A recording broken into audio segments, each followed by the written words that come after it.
बेटा अबू सुफियान का कातिबे वही खुदा जाने सारे मुस्तफा। बेटा अबू सुफियान का कातिबे वही खुदा जाने सारे मुस्तफा।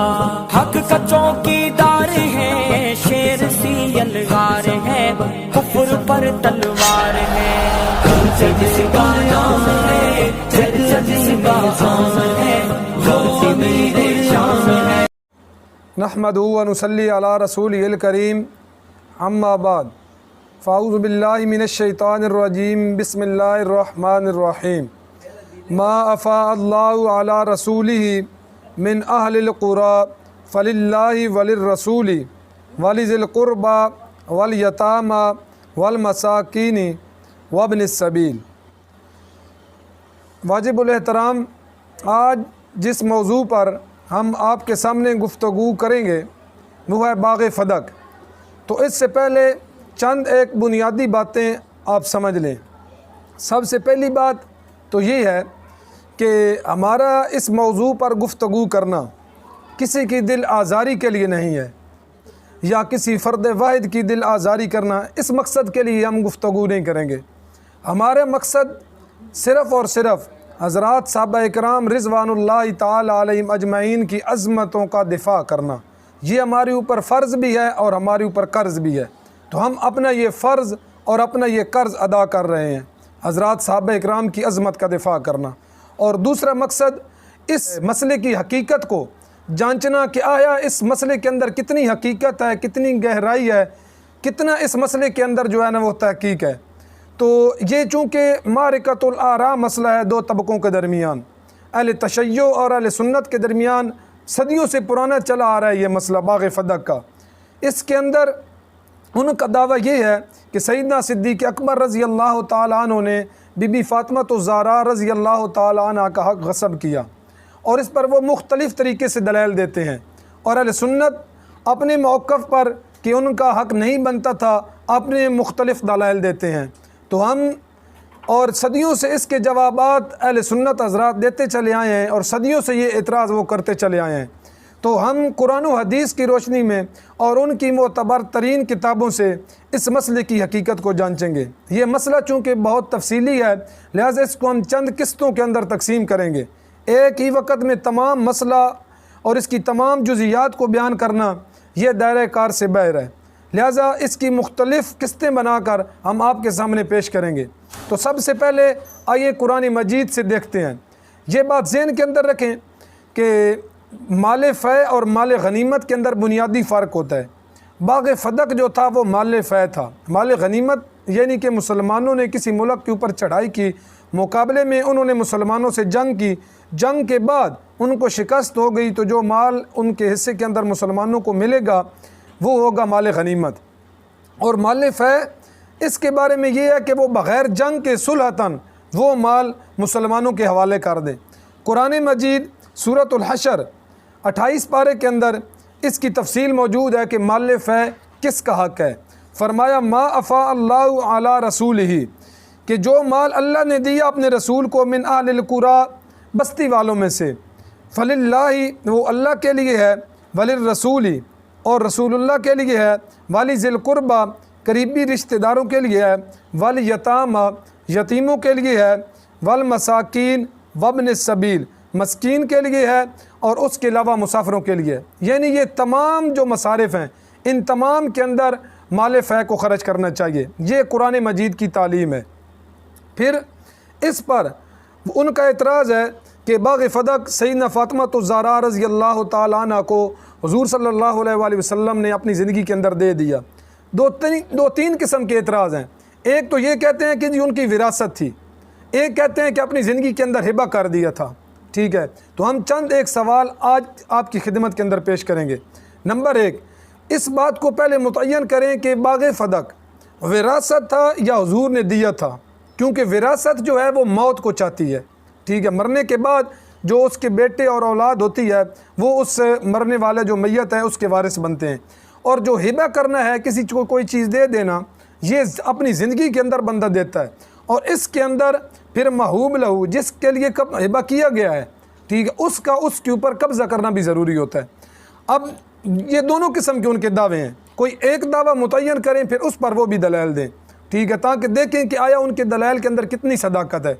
तो अगर कहते हैं कि विरासत है, फिर हिबा वाली जो रवायात पेश करते हैं और जो हिबा वाली बातें करते हैं वो ठीक नहीं है, क्योंकि हिबा ज़िंदगी को चाहता है, विरासत मौत को चाहती है। और अगर कहते हैं कि हिबा है तो फिर इस पर दलाल दें, फिर विरासत पर दलाल ना दें, क्योंकि हिबा जब बंदे ने किया है फिर इस पर उनको एक बात और भी है, जब कह दिया कि बीबी फातिमा तो ज़हरा को वो हिबा कर दिया था, इसके लिए फिर हिबा तब ताम होता है। आपने फ़िक़्ह की किताबों के अंदर उसूल पढ़ा हुआ होगा कि हिबा तब ताम होता है जब महबूब लहू जिसके लिए हिबा किया जा रहा है उसका उस पर कब्ज़ा हो जाए, उस चीज़ पर, ठीक है, जब उसका उस चीज़ पर कब्ज़ा हो जाएगा तब हिबा ताम होगा। तो सबसे पहले तो हम ये देखते हैं कि उनके नज़दीक क्या औरतों को मीरास मिलती है या नहीं, तो सबसे पहले इस चीज़ को देखते हैं। और दूसरे नंबर पर हमारे नज़दीक बाग़ फदक क्या है और उनकी किताबों के अंदर बाग़ फदक क्या लिखा हुआ है, इस बात को देखते हैं। और तीसरा आज के दर्स के अंदर जो हम सवाल करेंगे वो ये है कि बाग़ फदक अबू बकर सिद्दीक़ के पाक हज़रत फ़ातिमा ज़हरा रज़ी अल्लाह ताला अन्हा लेने गई तो उनको खलीफा आदिल समझ कर लेने गई थी या खलीफा गासिब समझ कर लेने गई थी। ये तीन किस्म के सवालात हैं, तो उनकी किताबों से ये चीज़ साबित करते हैं। सबसे पहले ये उसूल काफ़ी, ये तेहरान से छपी है बाज़ार सुल्तानी से, इसकी जिल्द नंबर 1 सफ़ा नंबर 543 पर एक रवायत लेकर आए हैं इमाम मूसा काज़िम से कि उनका जो रावी है महदी, फरमाते हैं कि फ़क़ाल लहुल महदी, कि महदी ने पूछा इमाम या अबल हसन इमाम मूसा काज़िम से, हुद्दहा ली, कि मेरे लिए उसकी तारीफ़ करें, उसकी हद बयान करें कि वो कितना है। फ़क़ाल हद्दुन मिनहा जबल उहदिन व हद्दुन मिनहा अरीशु मिस्रिन व हद्दुन मिनहा सैफ़ुल बहरी व हद्दुन मिनहा दूमतुल जंदल। कहते हैं कि उसकी ये हदूद बयान हो रही हैं, एक उसकी जो हद है, एक उसका जो किनारा है वो उहद है पहाड़, दूसरा उसका किनारा वो अरीश मिस्र है, और तीसरा उसका किनारा वो सैफ़ुल बहर है, और चौथा उसका किनारा दूमतुल जंदल है। फ़क़ाल लहू कुल्लुन हादा, रावी पूछते हैं कि मैंने पूछा कि क्या ये तमाम का तमाम है। क़ाला नाम या अमीर अल-मोमिनीन हाज़ा कुल्लु, तो अमीर अल-मोमिनीन ने फरमाया जी हाँ ये तमाम का तमाम बाग़ फदक है। ये उनके नज़दीक बाग़ फदक है। हमारे नज़दीक मुख्तलिफ़ रवायात हैं, बाज़ रवायात के अंदर 17 खजूरों के दरख्त थे, बाज़ के अंदर 13 खजूरों के दरख्त थे। दूसरी बात कि क्या उनके नज़दीक औरतें मीरास के हक़दार हैं या नहीं हैं, तो ये अल-फ़रू मिनल काफ़ी इसकी जिल्द नंबर 7, इसके अंदर पूरा बाब कायम किया है, बाबू अन्नन निसा ला यरिसना मिनल आकार शयन, कि बेशक के औरतें ज़मीन की वारिस ही नहीं बनती। इस बाब के अंदर ये 11 रवायात लेकर आया है। इन 11 रवायात के अंदर से मैं एक रवायत आपके सामने पेश करता हूँ। कहते हैं कि काला सअल्तु अन अबी अब्दुल्ला काला सअल्तुहु अनिन निसाई, रावी कहते हैं कि मैंने पूछा अबू अब्दुल्ला से, मैंने सवाल किया अनिन निसाई, औरतों के बारे में, मा लहुन्ना मिनल मीरास, क्या उनके लिए मीरास है। काल लहुन्ना कीमतु तूबी वल बिनाई वल खशबी वल कसबी, कहा कि उनके लिए कीमत है ईंटों की और इमारतों की और लकड़ियों की और शातीरों की, इनकी जो है उनके लिए कीमत होगी। व अम्मल अर्ज़ वल अकारात फ़ला मीरास लहुन्ना फ़ीहा, बहरहाल ज़मीन और जायदाद जो है इसकी उनको कोई मीरास नहीं मिलेगी।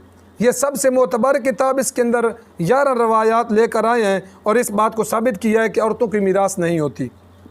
इसी तरह ये दूसरी उनकी बड़ी किताब जो उसूल अरबा में शुमार होती है, ये तहज़ीबुल अहकाम, शेख उत्ताइफ़ा अबी जाफ़र मोहम्मद बिन अल हसन अत्तूसी, इसकी जिल्द नंबर 9, ये 10 जिल्दों के अंदर छपी है। इसकी जिल्द नंबर 9 के अंदर भी एक बाब कायम की है, उसके अंदर एक रवायत लेकर आए हैं अन अबी जाफ़र अलैहिस्सलाम, इमाम जाफ़र सादिक से रवायत है, फरमाया अन्निसाउ ला यरिसना मिनल अर्ज़ि वला मिनल आकारी शैयन, कि बेशक की औरतें नहीं वारिस होती ज़मीन की और ना ही जायदाद की, शैअन कुछ भी। अन्निसाउ अहले हज़रात जानते हैं कि उसके ऊपर अलिफ लाम दाखिल है और अलिफ लाम इस्तिग़राक़ के लिए आता है, यानी तमाम औरतें इसके अंदर शामिल हो गई कि कोई औरत भी ज़मीन और जायदाद की मालिक नहीं होती। इसी तरह अल इस्तिबसार, ये 4 जिल्दों के अंदर तेहरान से छपी है, इसकी जिल्द नंबर 4 के अंदर वाज़ेह तौर पर एक बाब कायम किया है, उसके अंदर बहुत सी रवायात लेकर आए हैं। एक रवायत मैं आपके सामने पेश करता हूँ। मोहम्मद बिन मुस्लिम अन अबी जाफ़र अलैहिस्सलाम क़ाल अन्निसाउ ला यरिस्न मिनल अर्ज़ि वला मिनल आक़ारि शैअन, के इमाम बाकर से रवायत है कि बेशक औरतें नहीं वारिस होती ज़मीन में से और ना ही जायदाद में से कुछ भी। और दूसरी रवायत अन अबी अब्दुल्लाह अलैहिस्सलाम क़ाल सअल्तुहु अनिन निसाइ मा लहुन्ना मिनल मीरास, के रावी पूछता है कि मैंने सवाल किया औरतों की मीरास के बारे में इमाम जाफ़र सादिक से। फरमाया काल लहुन्ना, उनको फरमाया काल लहुन्ना कीमत तूबी वल बिनाई वल खशबी वल कसबी फ़अम्मल अर्जून वल आकार फ़ला मीरास लहुन्ना फ़ी, कि उनके लिए ज़मीन और जायदाद में मीरास ही नहीं है। ये वाज़ेह बात है। पहले तो इस बात का जवाब दें कि क्या उनके नज़दीक औरतों को मीरास मिलती है, अगर मिलती है तो क्या ये जितने इमाम अम्मा के अक़वाल हैं क्या ये सारे उन्होंने गलत कहे हैं? नाउज़ुबिल्लाह, ये तो ये अम्मा हज़रात की तौहीन है। और अगली बात, वो अबू बकर सिद्दीक़ रज़ी अल्लाह तआला अन्हु के पास गई तो उनको खलीफा आदिल समझ कर गई या खलीफा गासिब? अगर आप कहते हैं कि उनको खलीफा गासिब समझ कर गए तो फिर तो बात बनती है, आपका एतराज़ है। अगर आप कहते हैं कि उनको खलीफा आदिल समझ कर गई तो फिर जो आप कहते हैं कि खिलाफत गसब हो गई थी, फिर वो एतराज़ आपका बेजा है। तो आइए उसूल काफ़ी जिल्द नंबर 1 सफ़ा नंबर 67 इसके ऊपर एक रवायत लेकर आए हैं कि क्या ज़ालिम हुक्मरान के पास मुकदमा लेकर जाना ये जायज़ है या नहीं। अन उमर इब्न हंज़लता क़ाल सअल्तु अबा अब्दुल्लाह, कहते हैं कि मैंने सवाल किया इमाम जाफ़र सादिक से अन रजुलैनि मिन अस्हाबिना बैनहुमा मुनाज़ातुन फ़ी दैन औ मीरासिन, कि उन दो आदमियों के बारे में मैंने इमाम जाफ़र सादिक से पूछा कि क्या उनके लिए जो दो आदमी हमारे हों साथियों में से और वो झगड़ा लेकर जाएं दैन के मामले में या मीरास के मामले में। फ़तहाकमा इला सुल्तान व इलल क़ज़ाती अयहिल्लु ज़ालिका, एक सुल्तान की तरफ, बादशाह की तरफ या किसी काजी की तरफ, अयहिल्लु ज़ालिका, क्या ये जायज़ है? फरमाया मन तहाकम इलैहिन फ़ी हक़्क़िन औ बातिलिन फ़इन्नमा तहाकम इला ताग़ूत वमा यहकुमु लहू फ़इन्नमा यअख़ुज़ु सुहतन व इन कान हक़्क़न साबितन। कहते हैं कि अगर वो ज़ालिम हुक्मरान के पास मुकदमा लेकर गए और ज़ालिम हुक्मरान ने उनके हक़ के अंदर फ़ैसला कर दिया, जिसका हक़ बनता था उसको वो हक़ मिल गया, तब भी उसके लिए ये हक़ लेना जायज़ नहीं है, क्योंकि उसने मुकदमा ज़ालिम हुक्मरान के पास लेकर गया। लिहाजा ज़ालिम हुक्मरान से मिली हुई चीज़ उनके नज़दीक सब हक़ के लिए भी हलाल नहीं है। तो अब अगर फ़ातिमा तो ज़हरा रज़ी अल्लाह तआला अन्हा लेने गई हैं तो अगर तो खलीफा हक़ समझ कर गई हैं तो बात ही ख़त्म।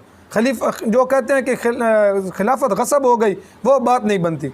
अगर कहते हैं कि उनको बातिल समझ कर गई हैं तो इनके फरमान के, इमाम जाफ़र सादिक के फरमान के मुताबिक उनका मुकदमा लेकर जाना ज़ालिम हुक्मरान के सामने ये ठीक ही नहीं है।